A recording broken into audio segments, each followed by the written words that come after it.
କରି ଦେଇଛନ୍ତି ମୋ ଦାଦାର ଘର ବସେଇ ଦେଇଛନ୍ତି ମୋ ଭଉଣୀ ଭାଇକୁ ଅନେକ କରି ଦେଇଛନ୍ତି ମୋ ବାହାର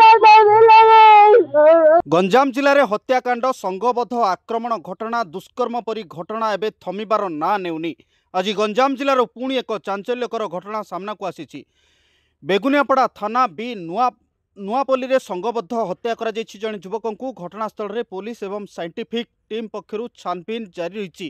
3 रु ऊर्ध्व युवक जणे युवक को संघबद्ध आक्रमण करी मारी देथिबा जणा पड़िछि। निराकार दास नामक 35 वर्षीय युवक को हत्या करा जायथिबा सूचना मिली। गत विलंबित राति रे एभली हत्याकांड घटिथिबा जणा पड़िछि।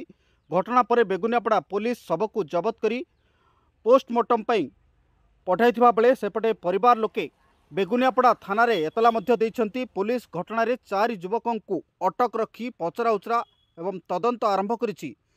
तेबे पूर्व शत्रुता को केन्द्र करी हत्या करा जायथिबा प्राथमिक तदंतरु जणा पड़िछि। सेपटे हत्यार शिकार होइथिबा निराकारंक घरे कांद बोबाली रे फाटी पड़ुछि।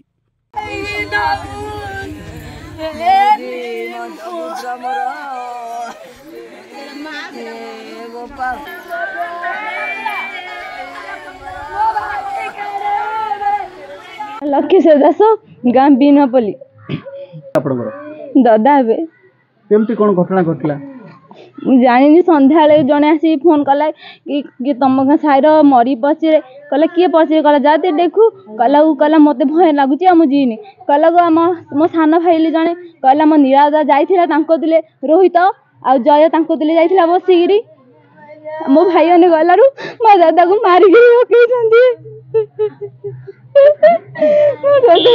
कर देइछन्ती मो दादार घर बसेई देइछन्ती मो भौणी भाइको अनेक कर देइछन्ती